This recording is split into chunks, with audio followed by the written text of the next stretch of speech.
no cameras, no speeches, and keep the damn flags out of his face. Margaret's voice cut through the morning stillness like a blade.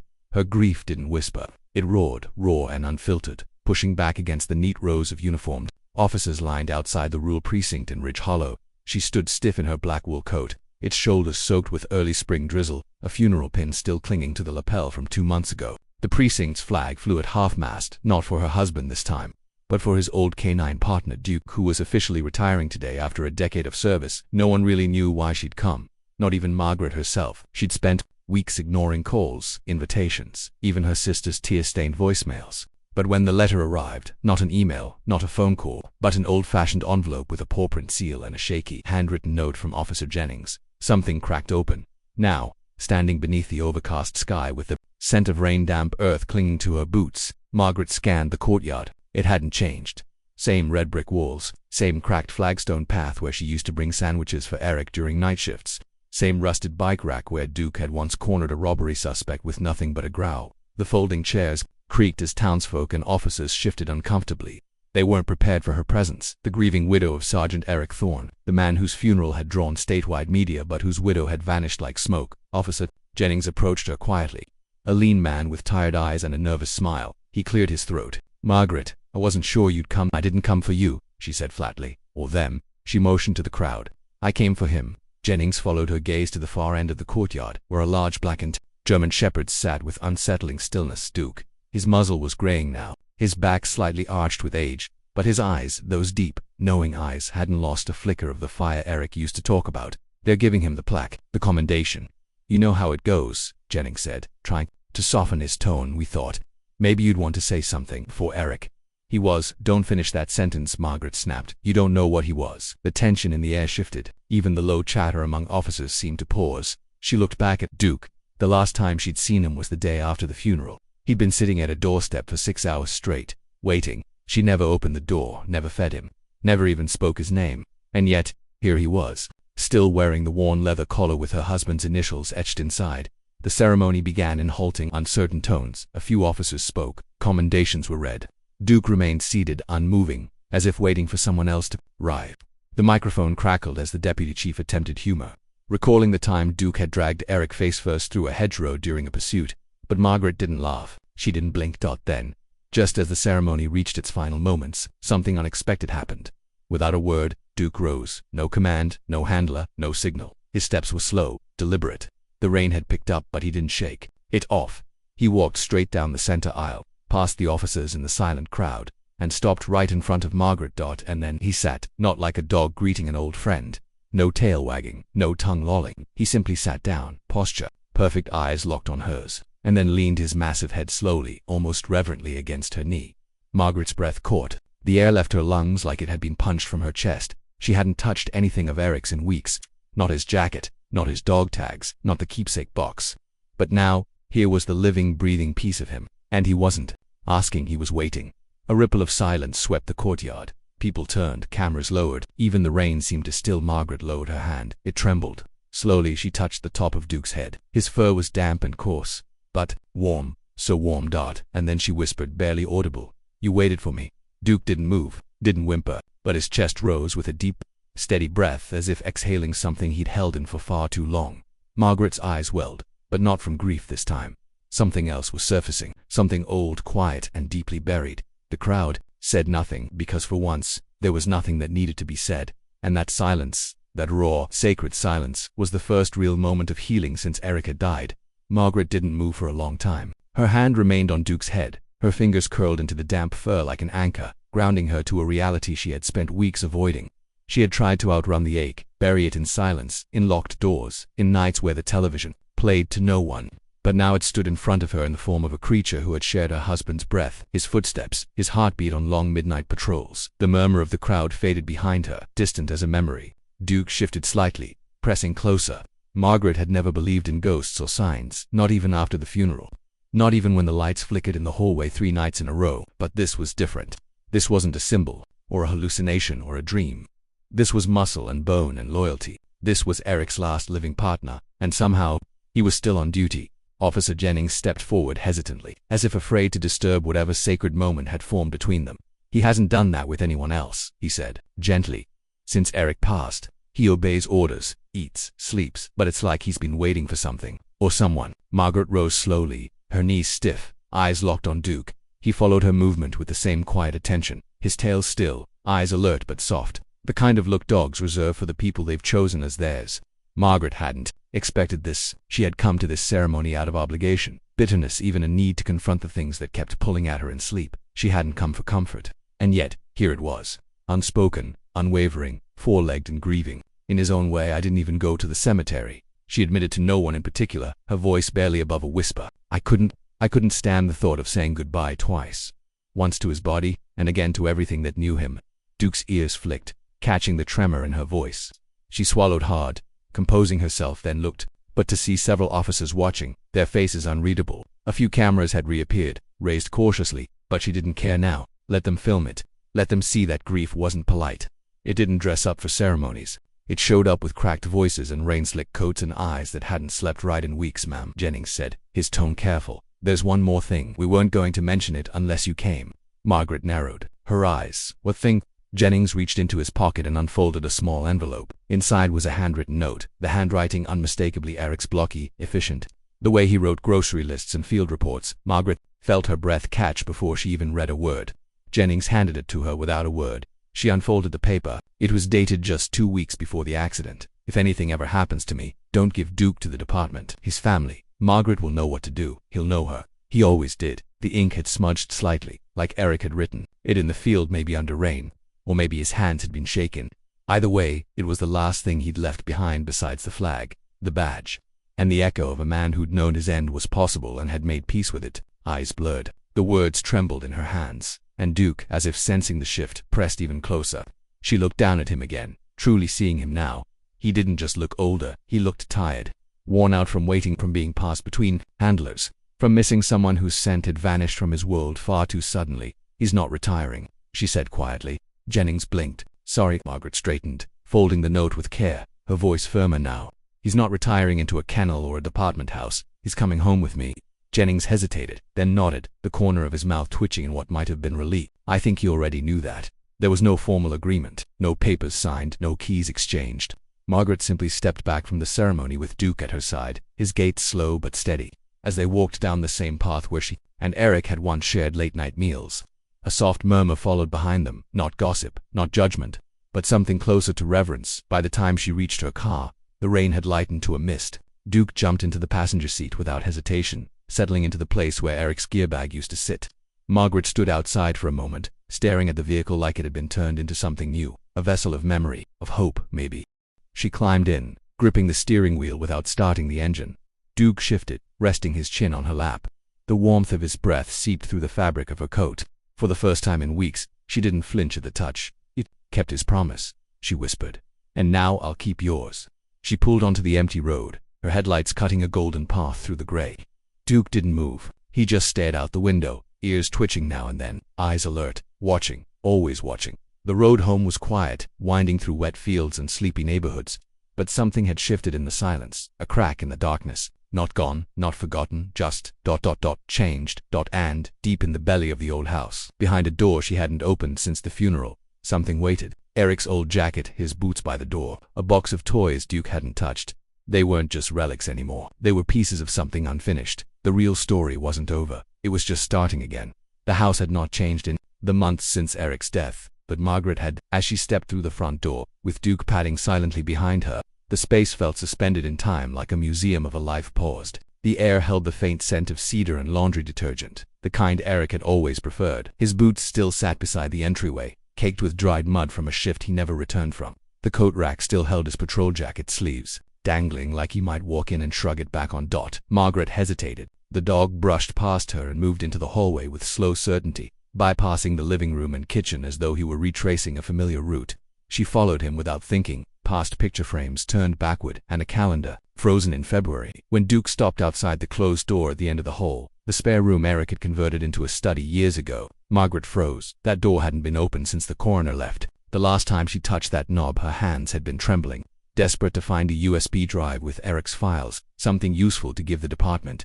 She had opened it once, grabbed what she needed, and shut it again like sealing a wound. But now Duke sat before it, head tilted slightly, as if waiting for her to understand. She took a breath and pushed the door open. It wasn't just a study anymore. It was a shrine. Photos of Eric with his unit lined the corkboard, overlapping citations, printouts, and case maps from old investigations. His coffee mug, chipped on the rim, sat beside a notebook open to a half-finished entry. But what stunned her most wasn't the stillness of the room. It was what Duke did next. The old shepherd moved to the desk with purpose and nudged open the bottom drawer with his nose. It slid out slowly, revealing a weathered manila folder that hadn't been there the last time she looked. Margaret reached for it, her fingers brushing the edges of what turned out to be something far more personal than paperwork. Inside were photographs, dozens of them, of Margaret and Eric. Some she remembered being taken. Others she didn't. Eric must have collected them quietly over the years, printing them out, filing them away like memories he wanted to keep safe. Notes were scribbled in the margins, little reminders only he would understand. First hike after the academy, she made it through the storm without me. Her laugh that morning. Her chest tightened as she flipped to the last photo. It was of her and Duke, taken years ago, during one of Eric's rare weekends off. She was kneeling in the backyard, laughing, while Duke stood behind her mid-leap, a blur of fur and joy. On the back, Eric had written only 2 words, "My team." A sob slipped past her lips before she could stop it. Not the jagged, messy cries of funeral day, but something deeper. This wasn't about loss anymore. It was about what remained. Duke rested, his chin on her thigh, eyes calm and unwavering. And that's when she noticed, tucked behind the photo, barely visible, was another note. Folded small, labeled with her name. She opened it slowly. The handwriting was unmistakably Eric's, hurried but focused. "If you're reading this, then something's happened and I didn't get the chance to say this in person. I didn't want to burden you with it. But there's something you should know. Duke's not just a partner, he's a witness." Margaret's heart stalled. The next line was underlined. "There was something off about my last case. Something that didn't feel right." Duke sensed it too. He wouldn't stop growling at the evidence box in locker 42. "I kept digging even after they told me to let it go. If anything happens to me, promise me you'll take him home. He remembers everything. He always does." Her hands shook as she read the last line. "And if he ever acts strange, go back to the locker. Trust him. He always trusted me. Love you forever." The silence in the room became suffocating. Margaret looked at Duke, her breath shallow. Something shifted behind his eyes.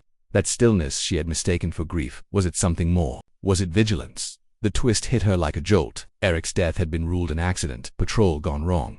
Suspect fled. A scuffle near the old train yard, but Eric had never been careless, never gone off-route without backup. And now she was being told by the only living soul who'd been there that something had been left unresolved. She stood abruptly. Duke did the same. The tension between them had shifted, sharpened. There was purpose in the air now, not just mourning. She walked to the entryway, grabbed her keys and looked back. "Come on," she whispered. "Let's see what they missed."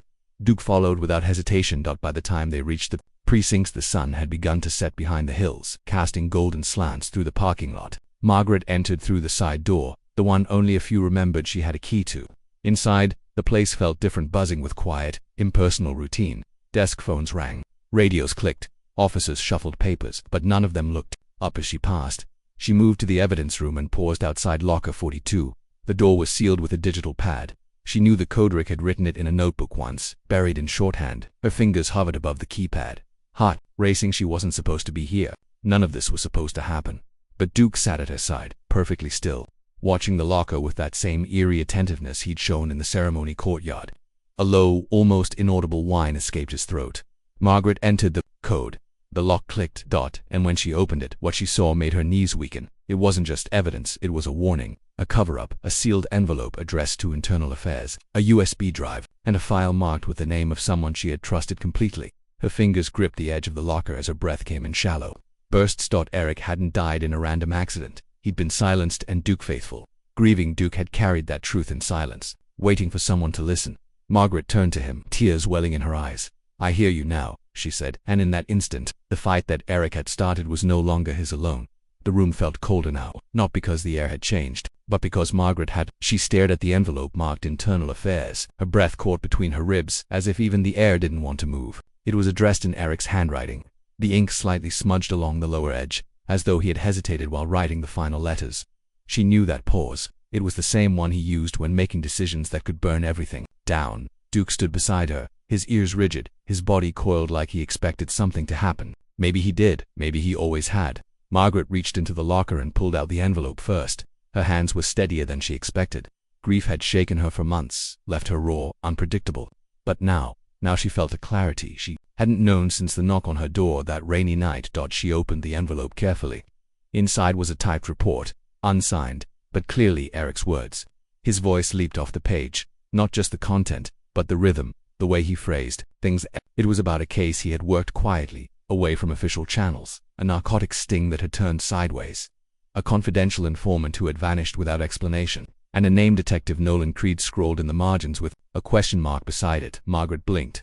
Nolan had been Eric's mentor, best man at their wedding, godfather to their niece. She hadn't spoken to him since the funeral, but he had stood at her side then, had hugged her with tears in his eyes.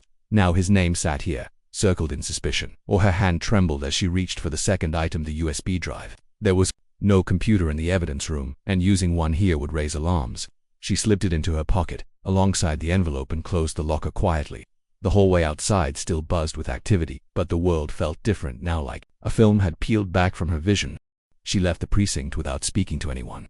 Duke followed closely, his gait slow but purposeful. The setting sun slanted across the hood of her car, painting it in a warm hue that belied the darkness growing in her chest. Back at the house, Margaret moved with a sense of urgency. She plugged the USB drive into Eric's old laptop, the one she hadn't touched since he died. It took a moment to boot, the screen flickering before stabilizing. Folders blinked to life. Ops Creed_audio. She clicked. What followed was a series of voice memos recorded on Eric's phone. She guessed, then transferred for safekeeping. Static hummed between each clip, but the voices were unmistakable. Eric's, low and steady, narrating events, describing patterns, shifts in behavior, conflicting reports filed by Creed, suspicious calls that went undocumented. A file that disappeared from evidence overnight. Then came the audio that stilled her blood. Creed's voice, clear as day. He's asking too many questions. Thorne's not letting it go. If he keeps pushing, we'll have to shut it down. He doesn't understand what's at stake. We're too deep in. Let the dog take the fall if it comes to that. Margaret's vision tunneled. Her ears rang. She had to pause the recording to steady her breath. Eric had known. He hadn't just suspected. He had proven it, and he had tried desperately to leave her a path to the truth. A breadcrumb trail only Duke could complete. That locker, that drive, and now her. She rose from the desk and looked down at the dog. You trusted him, even when no one else did. Her voice cracked. Now I trust you. Duke's ears perked slightly, as if hearing something unspoken. He stepped forward and nudged her leg, then walked toward the back door, pausing until she followed. He led her outside, through the patchy grass and toward the old shed Eric used as a workshop. The padlock had rusted slightly, but the key still hung in the kitchen drawer, untouched since February. Inside, the scent of sawdust and motor oil clung to the walls.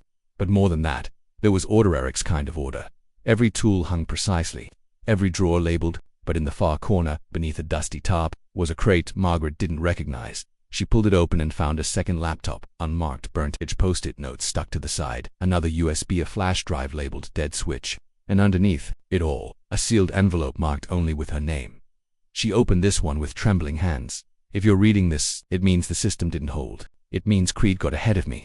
I never wanted you involved, Mags, but if it came to this, I know you won't stop. You never did. Duke's the last piece. He knows, he remembers everything. They'll come looking for what he saw, what he did. Don't trust anyone in uniform until you've heard everything, especially Creed. There was more instructions. Coordinates, a meeting Eric had scheduled with a federal agent never confirmed, never reported. And a time, March 11th at 15 p.m., Bowes Ferry Dock. Margaret looked at her phone. Today was March 10th. She stared at the envelope again. At the word dead switch, Eric had built something to expose them if he never made it home. But the clock was ticking, and she wasn't sure who might already know what she had found. Behind her, Duke let out a low, growling why not fear, not aggression, but warning. Margaret turned off the light in the shed, pulled the tarp back over the crate, and walked toward the house with renewed clarity. Tomorrow, everything would change, but tonight she had one job: protect the last living witness, the dog who remembered everything. The partner who never gave up. And as the first headlight beams crept down the distant road toward her home, Margaret understood she wasn't just grieving anymore. She was being hunted. The sound of tires on gravel grew louder. Margaret stood still in the darkened hallway, one hand resting on Duke's back, the other wrapped around the worn folder that now felt like a ticking clock. Her eyes flicked to the front window headlights. Just one vehicle, slowing by the gate. She didn't need to see the face to know. Creed had come. She moved swiftly but silently, flipping the switch that killed the porch light and pulling Duke toward the side door. Every instinct in her screamed to run, to hide, but something in Eric's final note had settled into her bones. He hadn't just trusted her with the truth, he had trusted her to finish what he started, to make it count. She wasn't going to back down now. The car door opened, boots crunched on the gravel. Margaret led Duke through the overgrown hedges that bordered the yard, circling toward the neighbor's field. They'd practiced this once months ago, back when Eric had joked about escape routes in case the grill caught fire. But now, with her breath cold in her throat and the envelope pressed to her chest, it didn't feel like a joke. It felt like war. The meeting Eric had written about was less than 12 hours away. If she could make it to Bowers Ferry by morning, with the files, the USB, and Duke, someone outside the town's chain of command might finally listen. If not, well, she'd make sure the evidence didn't die with her. They reached the tree line without incident. The house faded behind them, shrinking into shadow. Duke stayed close, his movements silent, practiced. At one point, Margaret glanced down at him. His eyes weren't afraid. They were focused, alert, ready. For the next few hours they traveled in silence. Margaret avoided the main roads, cutting through farm lanes and side trails Eric used to run with Duke on his off. The wind whipped against her coat, but she barely felt it. The USB drive was zipped into her inner pocket, its weight disproportionate to its size. It didn't just hold data, it held justice, possibly even redemption. Just before dawn, they reached the outskirts of Bowers Ferry. The river shimmered in the pre-sunrise blue. Calm and vast. The old dock extended into the water like a finger pointing toward something forgotten. Margaret paused on the edge, eyes scanning the horizon. She didn't know who Eric had contacted. The note hadn't said only that if she was there on time, with the evidence, someone would be too. She didn't have to wait long. A rusted SUV approached from the opposite trail. Headlights dimmed. Tall man in civilian clothes stepped out. Federal badge worn, jacket, eyes that had seen enough to know when not to ask questions. He approached slowly, nodding at Duke before looking at her. "You're Margaret Thorne?" he asked. She nodded, her voice tight. "You're late." He smiled faintly. "So was your husband. He was supposed to meet me 6 weeks ago." Margaret handed over the USB and the envelope. The agent opened them carefully, eyes scanning the documents, face growing graver with every page.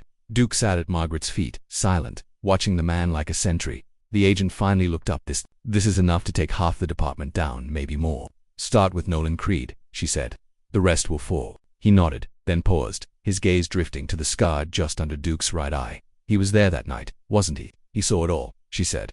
"They underestimated that." The agent pocketed the materials and stepped back. "We'll keep you out of the report for now. But this doesn't go away quietly." "I don't want quiet," Margaret replied. "I want the truth." He gave her a final nod before turning back to his car, the tires crunching against the gravel as he disappeared into the rising light.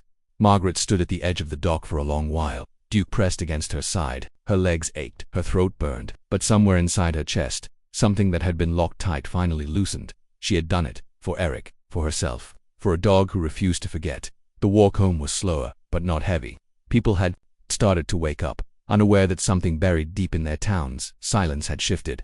That justice, real justice, was now moving forward, not with sirens and headlines, but quietly, through the hands of a widow and a dog who had nothing left to lose. A week passed. Then too, Creed was suspended, then arrested. The scandal unfolded in layers, revealing corruption that reached further than Margaret had imagined. Calls came in, reporters, attorneys, even the mayor. Margaret answered none of them. Her part was done. The rest belonged to the system Eric had believed in, even when it betrayed him. One evening, just before dusk, Margaret sat on the back porch with Duke curled beside her. The sun dipped behind the ridge, painting the sky in burnt orange and lavender. She held the last letter Eric had written, creases worn, ink faded, unread it one more time. It didn't promise happy endings, it promised truth. That was enough. She reached down and stroked Duke's head. "We did it, partner," she whispered. He looked up at her, eyes soft but alert, as if he already knew. In the silence that followed, Margaret finally let the tears fall, not from pain this time, but from something gentler. Closure, a grief that no longer strangled but softened. Eric was gone, but not erased, and the dog who refused to forget had made sure of that. They stayed on the porch until the stars came out, two figures silhouetted against the quiet, a woman who had lost everything, and a dog who remembered enough to lead her home.